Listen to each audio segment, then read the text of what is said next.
My name is Teresa Alvarado. I'm 38 and 6 weeks before my younger sister's wedding. My parents sent me a text informing me that my 9-year-old daughter, Mia, was no longer welcome at the ceremony or the reception. Because the venue had reached capacity and hard choices had to be made, what my parents didn't know when they sent that text is that I had quietly covered $34,000 of that wedding's deposits and vendor contracts over the previous 4 months. Money they believed had come from my sister's fiance's family, and that every single one of those contracts still had my name and my signature on it. I need to back up though, because the wedding itself is really just the last chapter of something that had been building in my family for almost 15 years. And you won't understand why I did what I did next without understanding all of it first. I'm the oldest of 3 children. My brother Danny is 34. Works in logistics for a shipping company outside Sacramento, married with 2 kids of his own. My sister Camila is 29, the baby of the family by 9 years. The daughter who arrived after my parents had, by their own account, basically given up trying for another child, and who grew up, as a direct result, into the kind of favored youngest child that entire extended families organize themselves around without ever quite admitting that's what they're doing. I don't say this bit early, or at least I try not to. Camila herself is not a villain in this story. Not really, though she plays a more complicated role in it than I initially wanted to believe. The real architects of what happened were my parents, Rosa and Manuel, and a pattern of favoritism so old and so deeply woven into our family's daily operating logic that none of us, including me, fully questioned it until circumstances finally forced the question into the open. I got pregnant with Mia at 28, unmarried, by a man named Jorge who left before she was born and has had almost no contact with either of us since. Sending occasional birthday money through an app, but never actually showing up for a single school event, recital, or holiday in 9 years. My parents' reaction to my pregnancy, back then, still sits in my memory with a clarity that surprises me given how much time has passed. My mother's first words, when I told her, were not congratulations, or even concern for how I'd manage as a single parent, but a long, devastated sigh followed by, "Teresa, how could you do this to this family? What will people think?" My father said almost nothing at all for the first 2 months after I told them. A silence that communicated its own particular verdict just as clearly as my mother's words had. I want to be fair and say that my parents did eventually come around to loving Mia. Nobody who's ever spent 5 minutes with my daughter fails to fall for her completely. She's warm and funny and startlingly perceptive for a 9-year-old. The kind of kid who remembers exactly how you take your coffee after being told once. But there has always been an asterisk on that love, a quiet, persistent undercurrent in how my parents treat her compared to how they treat Danny's to kids, born safely within marriage, or how they will presumably treat whatever children Camila eventually has with her fiancé, Aaron, a nice enough man from a wealthy family outside Portland who Camila met 3 years ago and is marrying.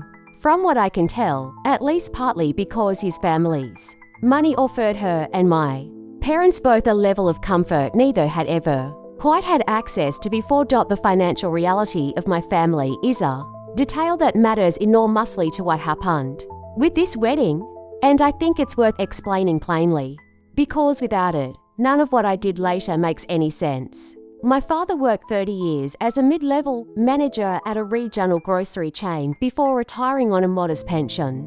My mother worked part-time at a school cafeteria for most of my childhood.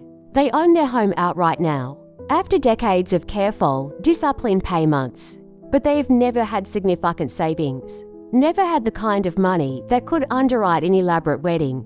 And this financial reality, combined with my mother's deep, specific desire to see Camila married in exactly the kind of lavish ceremony she'd always dreamed of for her favorite child, created a gap that somebody was eventually going to have to fill. I am, by contrast, the family's actual financial success story, a fact that gets discussed at family gatherings with a strange, backhanded quality that took me years to fully name for what it was. I went to community college for 2 years after Mia was born, transferred to a 4-year university while working full-time and raising a toddler, and eventually built a career in medical billing and coding that turned over a decade into running my own small consulting firm that handles compliance auditing for 6 regional hospital systems.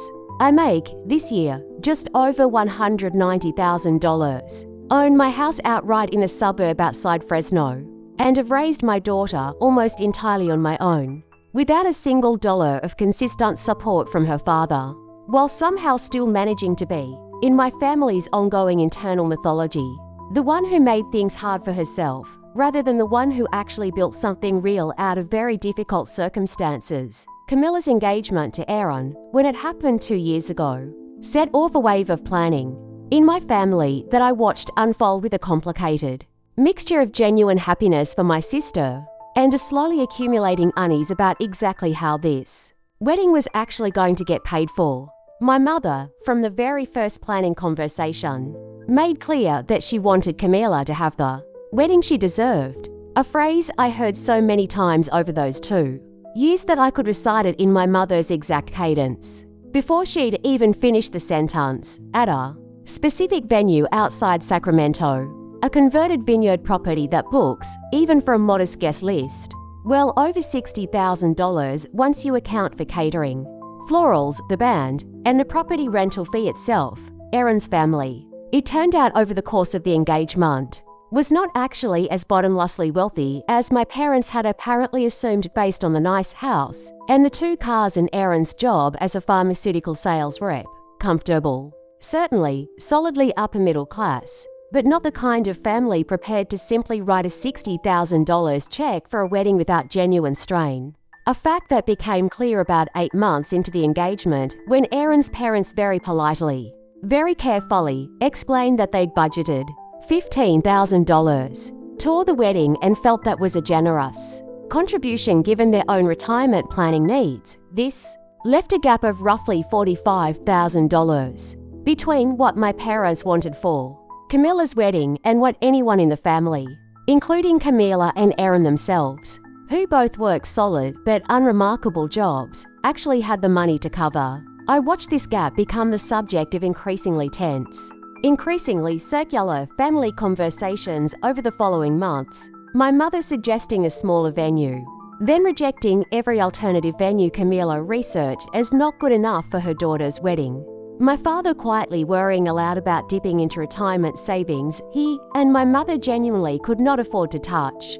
Camilla herself caught in the middle, wanting the wedding her mother had always promised her while also, to her credit, expressing real discomfort about the actual cost of it. It was Camilla, not my parents, who first approached me about the money, roughly 10 months before the wedding date. In a conversation that started with a level of vulnerability I don't think she'd shown me since we were teenagers. She came to my house on a Sunday afternoon, sat at my kitchen table while Mia did homework in the next room, and told me, close to tears, that she felt trapped between her own mother's expectations and the actual financial reality everyone kept dancing around instead of addressing directly. She asked, carefully, hesitantly, whether I would be willing to help cover part of the gap, framing it explicitly as a loan she intended to pay back over time once she and Aaron were more established, rather than a gift she expected me to simply absorb. I want to be honest about my own reasoning in that moment, because I think it matters to understanding everything that came afterward. I did not, at that point, harbor any secret resentment or hidden agenda about the money. I genuinely loved my sister, genuinely wanted her to have the wedding she'd dreamed about since she was a teenager, and genuinely had the financial capacity to help in a way that wouldn't meaningfully strain my own life or Mia's future. I agreed, that Sunday afternoon, to cover the remaining gap, roughly $34,000 once all the vendor contracts were finalized over the following months, on the explicit understanding, discussed openly between me and Camilla, that this would remain, for the time being, a private arrangement between the 2 of us, framed to our parents as coming from Aaron's family stepping up further than originally planned, because Camilla was genuinely afraid, and told me so directly, of how her mother would react to knowing the truth. I should have paid closer attention, in hindsight, to exactly what that fear actually revealed about our mother, rather than simply accommodating it the way I'd accommodated so many other uncomfortable family dynamics over the years. Camilla's specific words, that Sunday afternoon, were, Mom would never let me hear the end of it if she knew you were the one paying for this. She'd probably feel like it changes whose wedding this really is, or something. It's easier if she just thinks Aaron's parents came through more than they said they would. I agreed to the arrangement, at the time, mostly out of a desire. Over the following 4 months, I paid the venue deposit, the catering deposit, the florist, and the band, every single contract signed and paid directly by me. Under my own name, using my own accounts, a fact that would end up mattering enormously later. Though at the time, it felt like simple practical logistics rather than anything I was doing deliberately to protect myself.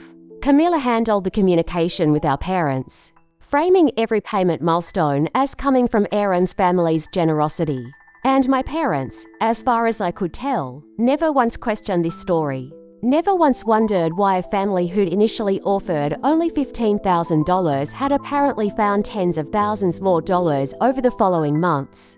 Because questioning a story that confirmed exactly what they already wanted to believe, that their favorite daughter was marrying into real money, real generosity, real security, was never something my parents were inclined to do. Mia, throughout all of this, remained genuinely, uncomplicatedly excited about her aunt's wedding. The way 9-year-olds get excited about weddings, asking regularly whether she'd get to wear a special dress, whether there would be cake, whether she'd get to dance.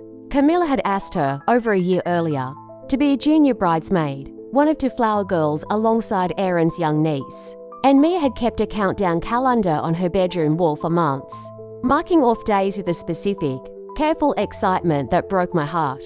Considerably once everything that happened later actually happened. The 6 weeks before the wedding is where everything I've described so far collided into the moment that actually forced my hand, and it started, as these things often do in my family, with something that seemed almost incidental at first, a seating chart conversation that spiraled, over the course of about 10 days, into a decision by my parents that would end up costing them far more than they understood they were risking when they made it. The seating chart conversation started, innocuously enough, at a family dinner about 6 weeks before the wedding, when my mother mentioned, almost as small talk while passing the potatoes, that the venue's final headcount had come in a little tighter than expected and that some hard decisions were being made about the guest list. I didn't think much of it at the time, genuinely, because I'd heard variations of this same conversation for months as the wedding planning progressed, and it had never once, until that point, involved anything close to what came next. 2 days later,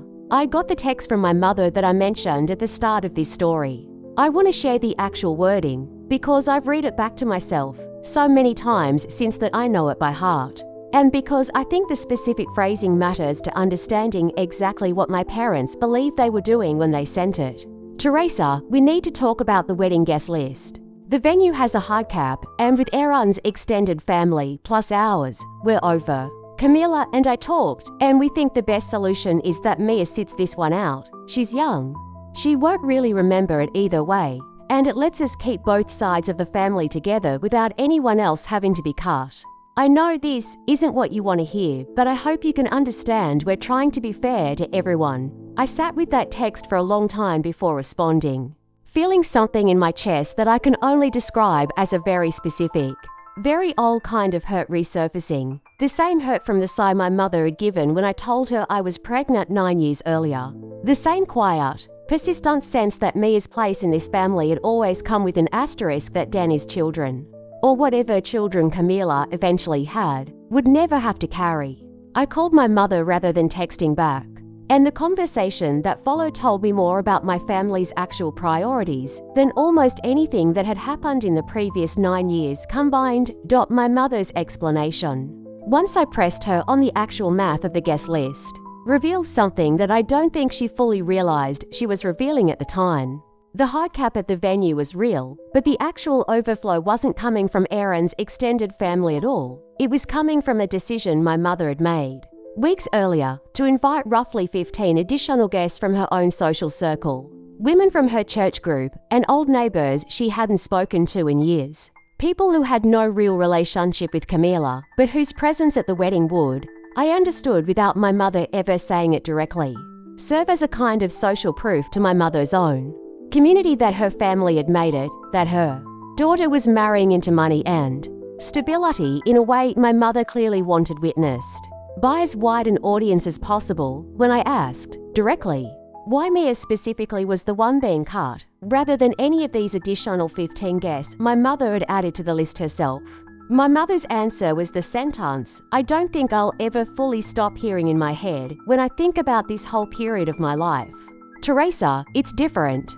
These are people who've known me for 30 years. Mia is sweet, but she's not really part of the wedding party in the same way. I mean, she's not blood to Aaron's side, and honestly, having her there just complicates some of the family photos. With everything about how she came into this family, I just think it's cleaner this way.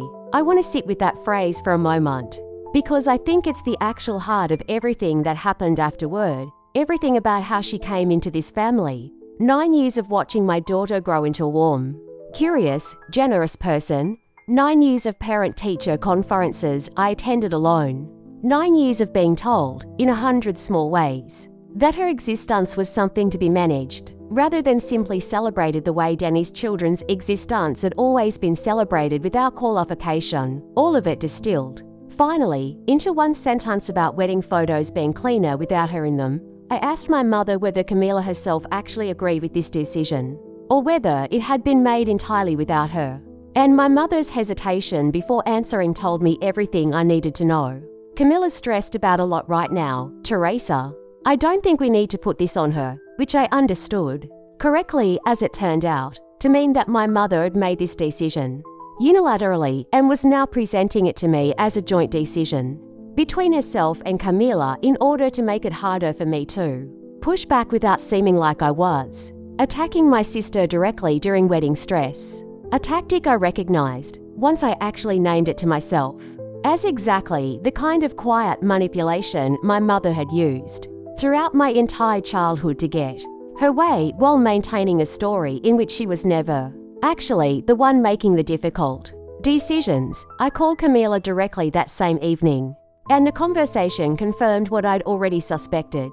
Camila, it turned out, had found out about Mia being cut from the guest list only an hour before I did, through the exact same group text, and had spent that hour in a state of genuine distress, torn between her own guilt about the money situation, her fear of confronting our mother directly during wedding planning, and her actual love for Mia, who she had specifically chosen over a year earlier to be a flower girl. Teresa, I swear I didn't know she was going to do this, Camila told me, and I believed her, genuinely. Even while understanding that her not fighting harder against it was its own kind of quiet failure I would need to reckon with separately from whatever I decided to do about our mother, I told Camila that night that I needed some time to think before responding to our mother. And I hung up the phone and sat alone in my kitchen for a long while, in the same chair Camila had sat in 10 months earlier when she'd first asked me for help with the wedding money, turning over exactly what I actually wanted to do about a situation that had, in the span of one text message, moved from a private family arrangement I'd been genuinely happy to help with into something that felt, suddenly, like it required a much more serious response. I called my own close friend Denise that night, a woman I'd known since our community college days who now worked as a family law paralegal, mostly just to talk through my feelings rather than seeking any specific legal advice, since nothing about this situation was actually a legal matter in any traditional sense.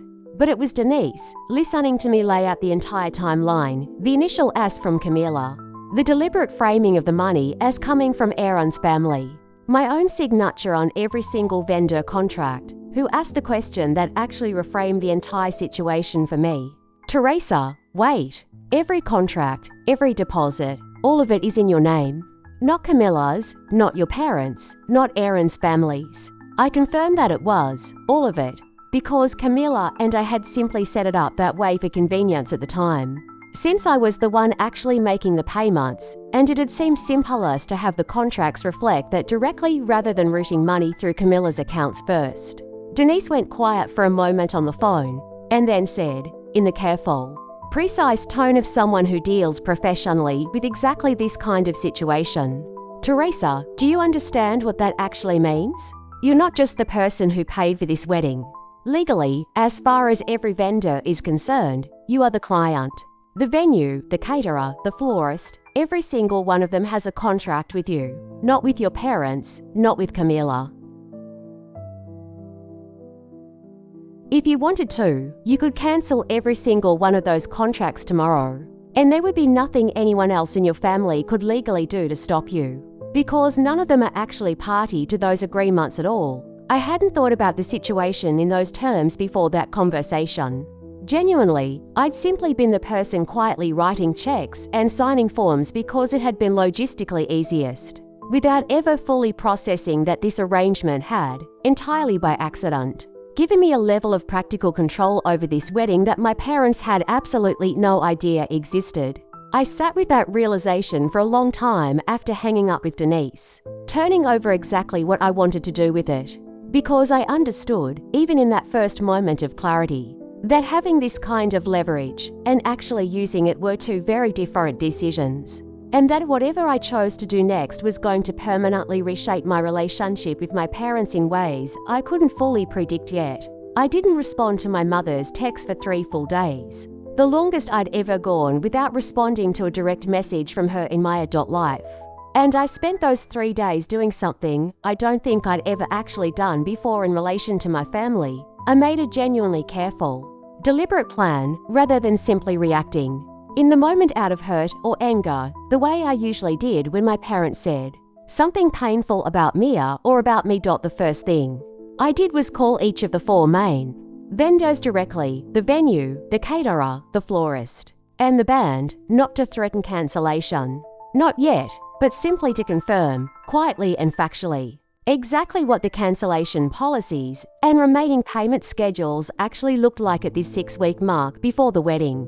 What I learned from those calls mattered enormously to what came next. The venue's contract specified that a cancellation within 8 weeks of the event date would result in forfeiture of all deposits already paid. But crucially, the venue coordinator confirmed directly to me, as the contracted client, that any changes to the guest list, the ceremony details, or even the event itself remained entirely at my discretion as the person who had signed the agreement. Regardless of what any other family member might want, the second thing I did was call Erin directly. Without telling either of my parents or Camila I was doing so, because I needed to understand something important before deciding my next move, whether Erin himself knew the true source of the wedding funding, or whether he, too, had been operating this entire time under the assumption that his own family's contribution, combined with some other unspecified source, had covered the full cost. Erin's answer, when I asked him carefully over coffee near his office, genuinely surprised me. He did know, it turned out, Camila had told him the truth about my involvement almost a year earlier, early in their engagement, and he had been quietly, privately uncomfortable with the decision to hide it from her parents ever since. Though he deferred to Camila's judgment about how to handle her own family's dynamics, the way any reasonable partner navigating a new family might. Teresa, for what it's worth, Erin told me that afternoon, stirring his coffee slowly, I never understood why we couldn't just tell your parents the truth from the start. It always felt like we were building this whole wedding on a story that was going to fall apart eventually. And I hated that Camila felt like she had to manage her own mother that carefully just to have a wedding at all. His honesty in that conversation ended up mattering enormously to the decision I made over the following days, because it told me that at least one other adult in this entire situation had recognized, independently of me, exactly how dysfunctional the underlying dynamic actually was. By the end of those 3 days, I had made my decision, and I called my mother on a Thursday evening to deliver it. Calmly, directly, in a conversation I had actually practiced out loud, alone in my car, more than once beforehand. I told her that Mia would be attending the wedding, fully, as originally planned, as a flower girl, with no exceptions, and that if this decision was genuinely unacceptable to her, she needed to understand something important about the wedding itself before deciding how to respond. My mother's response to my statement that Mia would be attending the wedding with no exceptions was, at first, exactly what I'd expected after 38 years of knowing her. Teresa, this isn't your decision to make. This is Camila's wedding, and your father and I are helping plan it. And we've already made this call. I know you're upset. but I need you to be the adult here and not make this harder than it needs to be. I told her, calmly, that I understood she saw it that way, but that there was something important she didn't yet know. And I asked her to sit down before I said the next part, which I recognize now was probably more dramatic than necessary, but which felt, in the moment, like the only way to properly convey the weight of what I was about to tell her. I explained, plainly, without embellishment, that I was the one who had paid for the venue, the catering, the florist, and the band, every deposit and every remaining balance, roughly $34,000 in total, and that every single one of those vendor contracts was signed in my name. Not Camilla's, not Aaron's family's, and certainly not my parents. The silence on the other end of the phone lasted long enough that I actually checked to see if the call had dropped. When my mother finally spoke again, her voice had changed entirely, the confident, dismissive tone from a moment earlier replaced by something more careful, more uncertain. That's not, Teresa, Aaron's parents told us they were covering the difference. Camilla told us that's what happened. Camilla told you that because I asked her to. Mom, because you'd made it clear, a long time before this wedding planning even really started, that you'd have feelings about where the money actually came from. I paid for this wedding because I love my sister, and I wanted her to have the day she'd always wanted.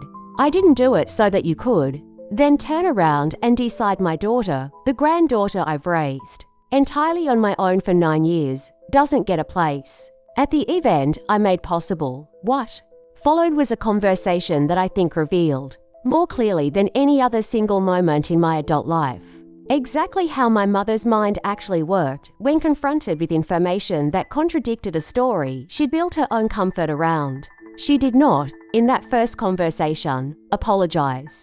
She did not immediately reverse the decision about Mia. Instead, she spent nearly 20 minutes working through a series of increasingly strained justifications that this changed things, but didn't necessarily mean the guest list decision was wrong.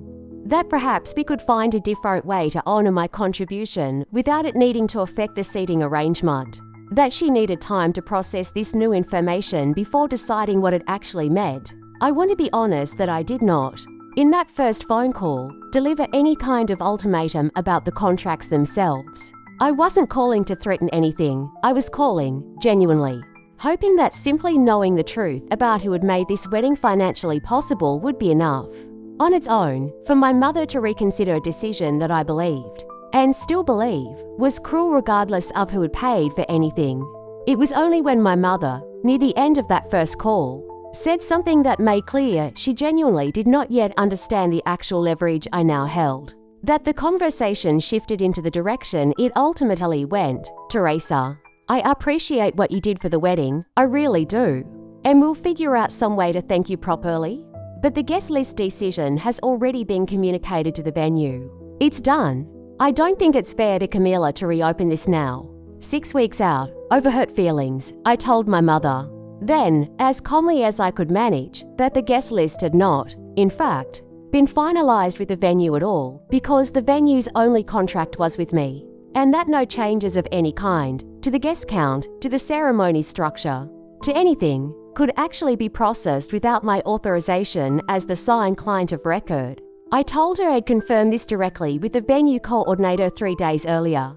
I told her that I had no intention of cancelling this wedding, that I loved my sister and wanted her to have her day, but that I needed her, and my father, and Camilla, to understand clearly that done was not actually an accurate description of a decision that had been made entirely without consulting the person whose name was on every contract involved.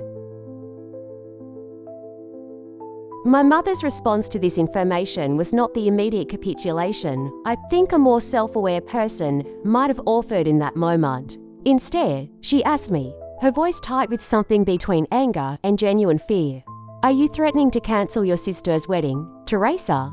Is that actually what you're telling me right now?" I told her no, that I was not threatening anything, that I was simply informing her of a fact she needed to have in order to make an actually informed decision about the guest list, rather than the decision she'd already made under the false assumption that she and Aaron's family held all the practical control over this event. I told her that the decision about Mia was hers and Camilla's to reconsider, genuinely. and that I wasn't going to force anyone's hand through the contracts, but that I needed her to understand, clearly, going forward, that the version of events where my contribution to this wedding was quietly erased, while my daughter was simultaneously erased from the guest list was not a version of events I was willing to simply accept, without at least making sure everyone involved understood the full truth of the situation. We hung up without resolution that night, and I spent the following 2 days in a state of genuine uncertainty about how this would actually play out. Uncertain whether my mother would reverse the decision, double down defensively, or attempt to somehow root around the situation entirely by, for instance, trying to get Aaron's family to suddenly and retroactively cover the vendor costs in order to remove my leverage. What actually happened surprised me, in the end, though perhaps it shouldn't have, given everything I already understood about the actual power dynamics in my family once they were finally fully exposed. Camilla called me the next morning, before my mother did, in a state of visible distress that told me she'd clearly spent the previous night in a difficult conversation with our parents. "Teresa, Mum told me everything you said.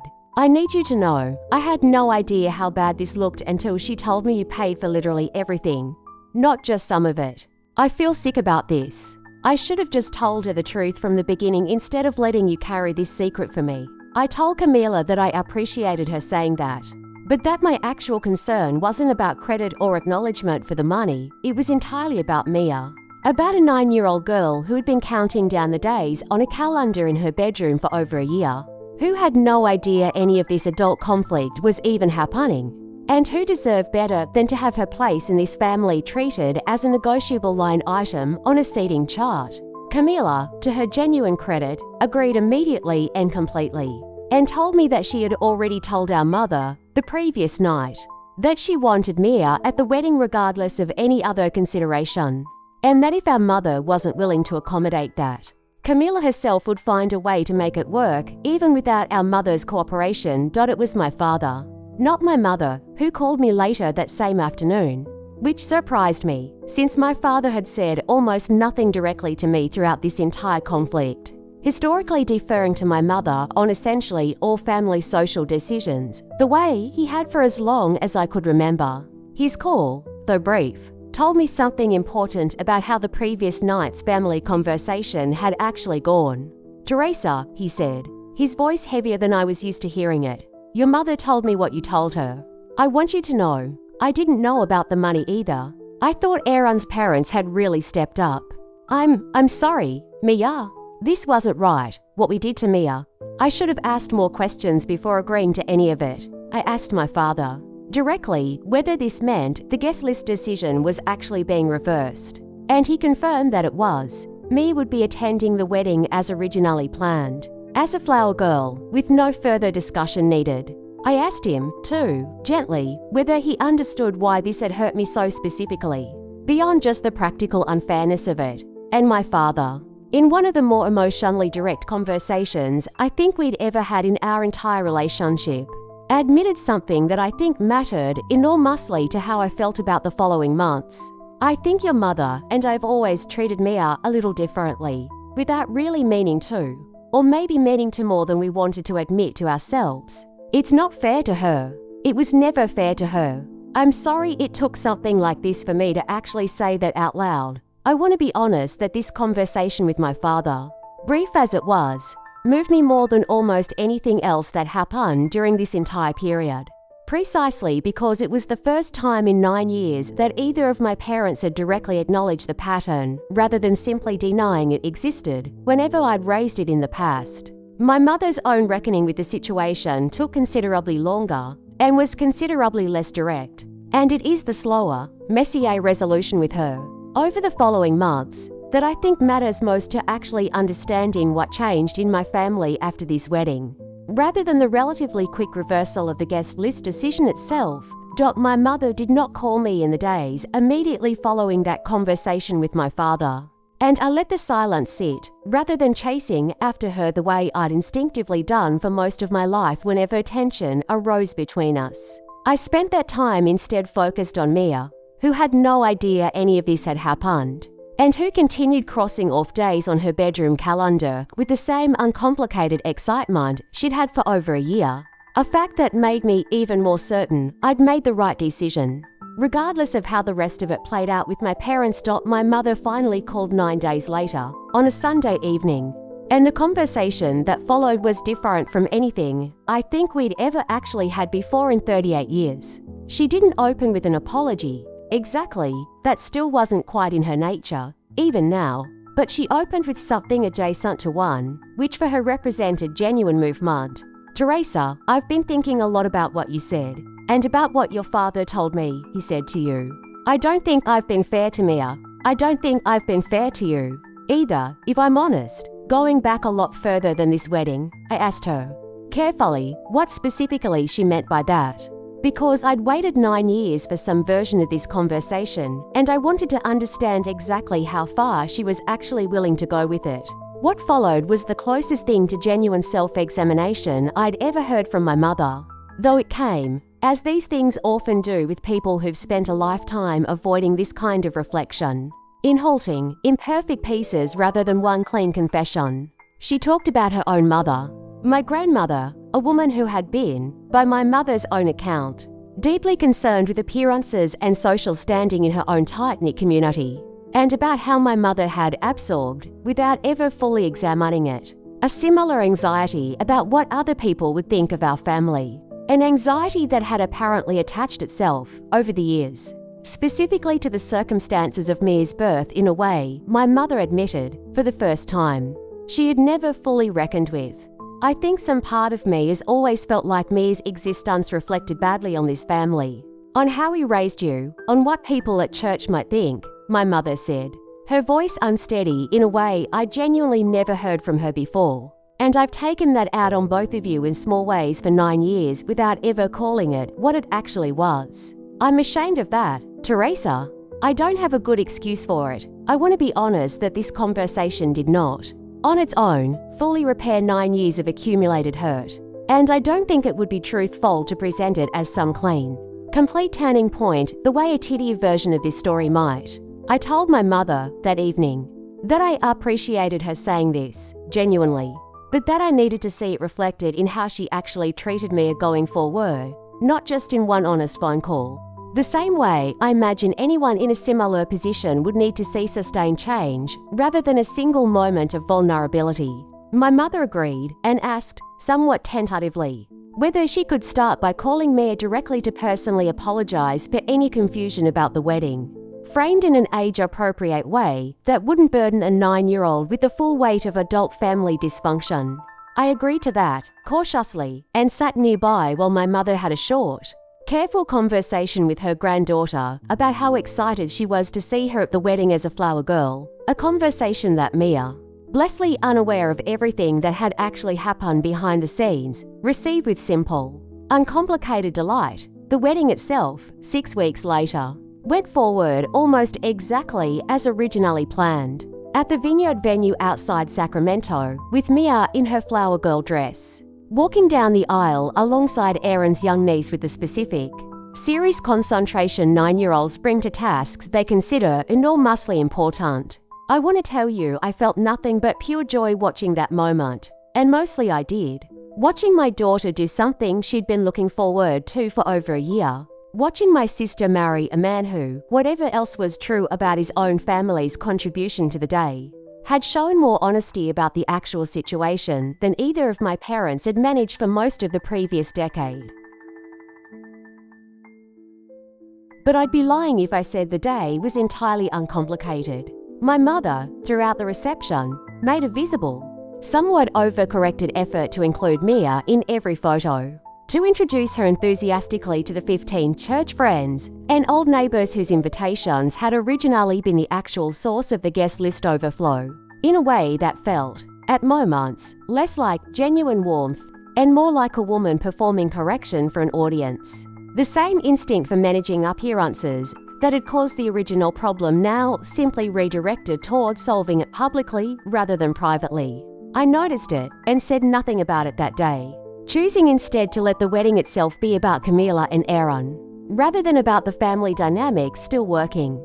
themselves out underneath the surface of it. The months since the wedding have shown a slower, more genuine version of change than that one wedding day alone could have delivered. And I think this slower timeline matters more to the actual lesson of this story than the dramatic confrontation over the contracts did. My mother has, gradually, started including Mia in family conversations and decisions the same way she includes Danny's children. Without the careful, subtle distinctions I'd spent years noticing without fully naming. She asks about Mia's school life, her friendships, her interests, with a genuine curiosity that feels different from the performed enthusiasm at the wedding reception. She has, on more than one occasion since, caught herself mid-sentence making some comment that edges toward the old pattern, and corrected herself out loud, in front of me, in a way that suggests she's actually consciously working against an instinct rather than having magically shed it overnight. Camila and I are closer now than we've been since we were teenagers. In a way, I genuinely didn't expect to come out of this entire ordeal. She has, several times since the wedding, brought up the money directly and unprompted, insisting on setting up a repayment plan despite my telling her repeatedly that I never expected to be paid back. That my objection was never actually about the money itself, but about what its concealment had revealed about our mother's priorities. We compromised, eventually, on Camila contributing instead to a college fund I'd started for Mia years earlier. A solution that felt, to both of us, like it honored the actual spirit of what mattered in this situation, rather than simply settling a debt on paper. My father and I have grown closer to, in the specific, quiet way that happens between people who've had one genuinely honest conversation after years of surface-level politeness. He calls more often now, asks about Mia directly rather than filtering everything through my mother, and has become, somewhat to my surprise, one of the people Mia most looks forward to seeing at family gatherings. A grandfather who finally seems to be paying the kind of uncomplicated attention to her that he'd always given Danny's children without a second thought. I think about that original text message often. The one that told me Mia wasn't welcome at her own aunt's wedding because the venue had reached capacity. And I think about how close I came to simply accepting it. The way I'd accepted so many smaller versions of the same message over the previous 9 years. If a chance conversation with a friend hadn't happened to reveal exactly what leverage I'd accidentally been holding the entire time. I don't think the contracts being in my name was some deliberate strategic move on my part from the beginning. It really was just logistical convenience at the time. But I've come to believe that the real lesson in this story isn't really about vendor contracts or wedding deposits at all. It's about the fact that I had spent 9 years assuming I had no real standing to challenge how my family treated my daughter, when the truth, once I actually looked closely enough, was that I had far more power in that situation, and far more grounds to insist on better treatment than I had ever previously allowed myself to believe. A question for you before you go. Do you think Teresa's mother's change is genuine? Or do you think old patterns like this tend to resurface eventually? Let me know in the comments. If this story moved you. Don't forget to like, share, and subscribe for more real, emotional stories every week.